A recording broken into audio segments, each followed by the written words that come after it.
Le fil info. Ici Zach Langlois et voici votre fil d'actualité de l'Association des radios communautaires de l'Ouest et des territoires.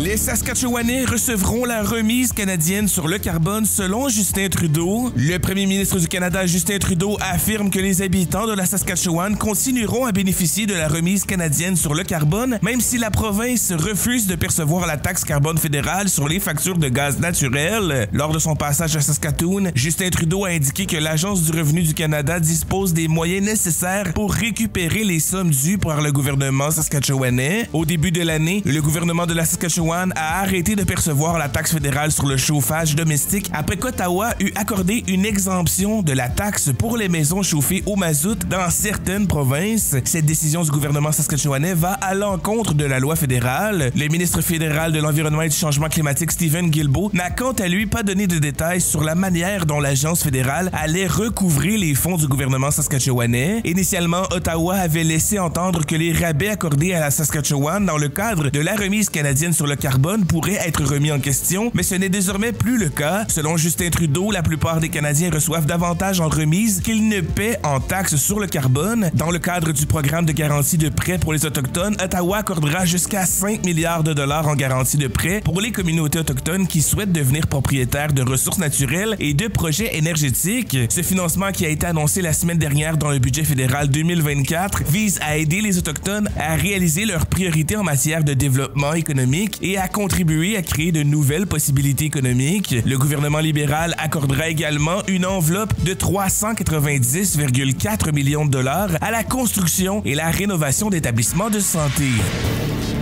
Le Manitoba rétablit le financement pour des groupes de défense de l'environnement. À l'occasion du Jour de la Terre lundi, le gouvernement du Manitoba a annoncé qu'il rétablit le financement pour 3 organismes environnementaux à but non lucratif: Climate Change Connection, Green Action Center et Manitoba Econo Network. Ces 3 organismes devront ainsi se partager la somme de 400 000 $. Le gouvernement néo-démocrate a aussi critiqué la décision du précédent gouvernement de réduire ce financement. Au lieu de prendre des mesures pour lutter contre le changement climatique, le gouvernement précédent avait supprimé le financement des organismes qui font un travail important pour réduire les émissions de gaz à effet de serre et protéger notre environnement, peut-on lire dans le communiqué de presse qu'il a publié. Selon un communiqué de presse, Climate Change Connection recevra 100 000 $ pour favoriser la sensibilisation, le renforcement des capacités et l'action en matière de changement climatique dans l'ensemble du Manitoba. Ce soutien est très important non seulement pour Climate Change Connection, mais aussi pour la population du Manitoba, affirme Kurt Hall, le directeur du projet de cet organisme. Ce soutien nous permet d'élargir notre champ d'action et d'entrer en contact avec le plus grand nombre de personnes. L'organisme Green Action Center recevra un financement de 230 000 $ pour faire progresser l'action climatique dans les domaines de la planification, de l'adaptation, de l'économie circulaire, du transport actif et des initiatives de sensibilisation dans l'ensemble du Manitoba. De son côté, le Manitoba Eco Network a reçu 60 000 $ pour contribuer à la poursuite des travaux d'adaptation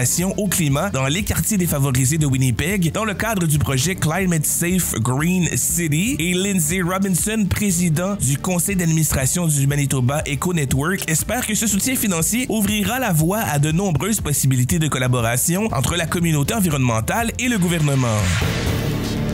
Un refuge spécialisé pour l'accueil des immigrants bientôt ouvert à Edmonton. L'organisme sans but lucratif d'Edmonton, Hope Mission, souhaite proposer à l'automne un établissement d'accueil pour les nouveaux arrivants. Ce centre, qui aura une capacité de 100 lits, sera ouvert tous les jours, 24 heures sur 24. C'est aux alentours de mai 2023 que nous avons commencé à voir les chiffres augmenter. Nous pensions qu'il s'agissait peut-être d'une affaire d'1 mois ou 2 mois, mais cela a vraiment commencé à devenir une tendance. C'est ce qu'explique Tim Pasma, directeur des programmes de Hope Mission. L'organisme dit avoir enregistré une augmentation de 700% de personnes s'identifiant comme demandeurs d'asile, nouveaux arrivants ou immigrants entre 2022 et 2023, passant de 25 personnes en 2022 à 199 en 2023. Cette réalité a conduit le personnel de ces refuges à devoir adapter leur service. Selon le directeur, un certain nombre de ces personnes arrivent à Edmonton pensant pouvoir y trouver des logements plus abordables qu'ailleurs au Canada où les services sociaux sont surchargés. Les gens qui venaient venait nous voir nous disait qu'Edmonton était un endroit relativement abordable comparativement à d'autres villes comme Toronto où les services sociaux d'hébergement sont débordés. La situation des droits de la personne en Ouganda est souvent pointée du doigt. Le Bureau des Nations Unies pour les droits de la personne a fermé ses portes en août 2023 faute d'accord avec le gouvernement du dirigeant Yoweri Museveni et ce pays d'Afrique de l'Est a durci ses lois anti-LGBTQ+, au cours de la dernière année. En conséquence, de nombreuses personnes issues de cette communauté quittent le pays. Charles Mulangira est le président de l'Association culturelle ougandaise de l'Alberta, un organisme basé à Edmonton. Selon lui, la répression et les arrestations ciblées exercées par le gouvernement Museveni en place depuis 38 ans contribuent à ces fuites.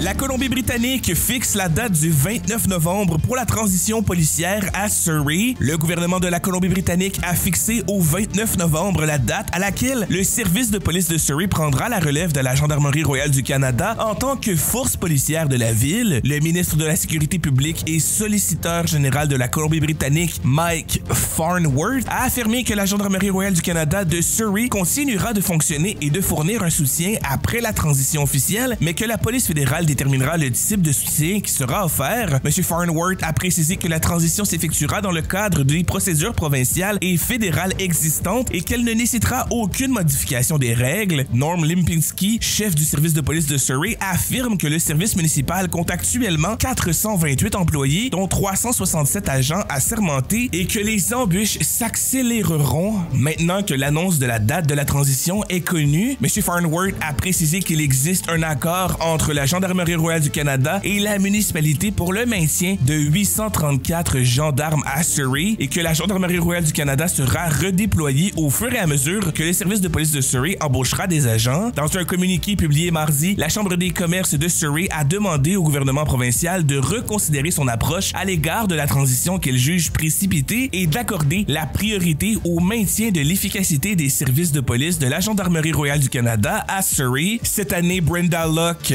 mairesse de Surrey et le conseil municipal de Surrey ont rejeté une offre de la province de fournir 100 millions de dollars supplémentaires à l'administration municipale, en plus d'une offre initiale de 150 millions de dollars pour les coûts supplémentaires liés à la transition vers un système policier autonome. Madame Locke a déclaré que la procédure judiciaire commencerait le 29 avril. Le premier ministre Simpson souligne l'importance de la collaboration pour adresser les enjeux clés du Nord. Après que le gouvernement fédéral a présenté son budget pour l'année 2024, le premier ministre des Territoires du Nord-Ouest, R.J. Simpson, a réagi en mettant en avant son engagement envers la collaboration et les résidents du territoire. Le premier ministre Simpson a dit que la participation des Territoires du Nord-Ouest au processus budgétaire fédéral de cette année s'est avérée différente de celle de l'année dernière. Aucun financement spécifique pour la construction de logements au territoire du Nord-Ouest n'est inclus dans le dernier budget malgré la crise du logement que connaît le territoire. Récemment, en octobre dernier, Trudeau est venu à Yellowknife pour annoncer un engagement financier de 20,8 millions de dollars pour ériger 50 logements abordables à Yellowknife, en soulignant que des logements accessibles et abordables en nombre suffisant sont essentiels pour bâtir des collectivités sûres. R.J. Simpson semble optimiste quant à l'annonce par Ottawa de futurs investissements dans le logement des territoires du Nord-Ouest. L'un des points du budget fédéral a été l'annonce d'investissements significatifs dans la sécurité de l'Arctique. Le premier ministre a souligné l'importance de ces mesures pour garantir que les communautés les plus isolées bénéficient d'infrastructures robustes. Face à l'augmentation des catastrophes naturelles telles que les inondations et les incendies, le premier ministre a insisté sur la nécessité de prioriser la sécurité publique et d'améliorer les mesures de préparation aux situations d'urgence. Le développement économique via le secteur minier a également été abordé. M. Simpson a laissé une mention spéciale pour l'investissement de 5 millions de dollars dans la Denende Development Corporation, une société minière à 100% Déné. Le premier ministre a aussi évoqué un investissement de 5,2 millions de dollars dans le centre d'Eshinta pour les 2 prochaines années, reflétant ainsi une approche proactive vers l'éducation et la formation professionnelle. Une nouvelle liaison aérienne offerte entre Iqaluit et Montréal à partir de cet été. À compter du mois d'août, la compagnie aérienne Chrono Aviation offrira un vol direct entre Iqaluit et Montréal à raison de 4 fois par semaine. L'entreprise québécoise de nolisement d'avions transporte plusieurs fois par semaine des travailleurs miniers de l'entreprise Baffinland qui gère la mine Mary River dans l'est du Nunavut. Le fondateur et vice-président de Chrono Aviation, Danny Gagnon, explique que l'entreprise a récemment acheté un avion de type Boeing 737 près 800 qui accueillera davantage de passagers que ceux qu'elle utilisait auparavant des Boeing 737-200. Il indique que l'entreprise sera ainsi en mesure de vendre des sièges vacants au public. Actuellement, seule l'entreprise canadienne North assure la liaison entre Iqaluit et Montréal, un vol offert 2 fois par semaine qui exige une escale à Kuujjuaq au Nunavik et coûte plus de 1500 $ l'aller simple. Le vol direct de Chrono Aviation sera offert à partir du 6 août et sera en vente à compter du 17 mai comme le précise Danny Gagnon. Un aller simple coûtera 699 $ taxes incluses et comprendra un bagage cabine, un bagage enregistré, un repas et la possibilité de sélectionner son siège à l'avance. Il sera aussi possible d'avoir accès à des conditions d'annulation flexibles moyennant des frais supplémentaires. La liaison se fera avec l'aéroport métropolitain de Montréal, anciennement l'aéroport Montréal-Saint-Hubert, sur la rive sud dans la région de Montréal. Graham Dixon est le président d'Arctic Kingdom. Il affirme avoir été agréablement surpris d'apprendre qu'une nouvelle liaison aérienne faisait son apparition entre Iqaluit et Montréal. Graham Dixon juge toutefois positif que le vol ne soit pas limité à une courte période saisonnière. Dès la fin de juin, un vol direct reliera par ailleurs Iqaluit et Nuuk, la capitale du Groenland, pendant une durée d'environ 4 mois. Le fil sportif. Les U17 de water polo de la Saskatchewan se qualifient pour le championnat national. Les équipes féminines et masculines des moins de 17 ans de water polo de la Saskatchewan se qualifient pour le championnat national prévu au mois de mai avant leur dernier championnat de la saison, le championnat de l'Ouest à Saskatoon. En raison de leur parcours sans faute depuis vendredi, les deux équipes ont validé leur place pour la compétition nationale. En effet, jusqu'à samedi, elles ont remporté les 3 parties disputées. L'équipe masculine U17 de la Saskatchewan tente de défendre son titre de champion de l'Ouest canadien. Le premier tournoi de hockey Louis Riel à Saskatoon met l'accent sur la réconciliation. La vérité et la réconciliation avec les Autochtones étaient au cœur du premier tournoi de hockey de la Coupe Louis Riel inauguré cette fin de semaine à Saskatoon. Diverses communautés ont pris d'assaut les estrades et les patinoires à cette occasion. La nation métisse de la Saskatchewan est l'organisatrice du tournoi de hockey qui fait une place à la question de la réconciliation. Tout au long de la journée, le public pouvait profiter d'un match de hockey féminin ou de hockey masculin. Les vainqueurs dans les catégories masculines et féminines du tournoi vont remporter un montant de 30 000 $.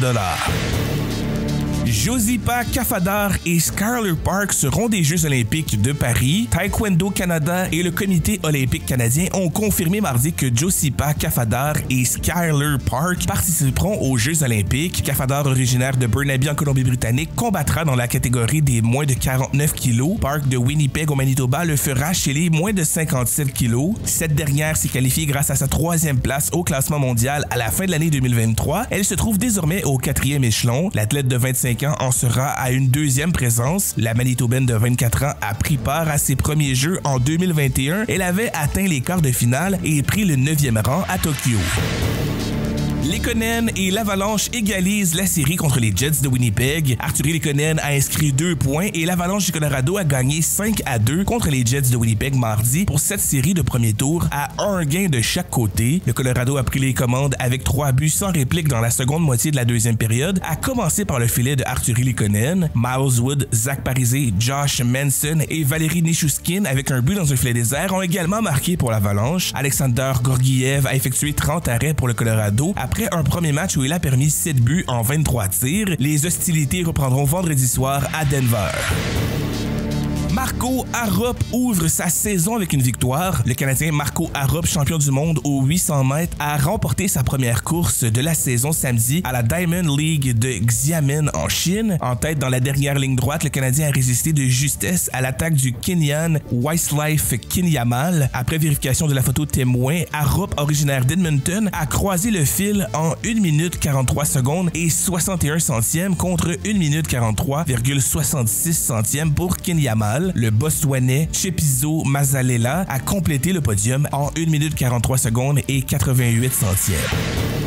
Pour la 3e année consécutive, les Oilers et les Kings s'affrontent au premier tour des séries éliminatoires, mais pour la première fois, les Oilers sont sortis victorieux du match initial de la série avec un gain de 7-4 lundi soir à Edmonton. Connor McDavid a récolté 5 points dans la victoire, Zach Hyman et Evan Bouchard 4 chacun. Les Oilers n'avaient pas gagné le premier match d'une ronde éliminatoire depuis 2017 alors qu'ils avaient vaincu les Ducks d'Anaheim avant de s'incliner en 7 rencontres. Les deux équipes ont de nouveaux rendez-vous mercredi au Rogers Place d'Edmonton pour le 2e match de la série.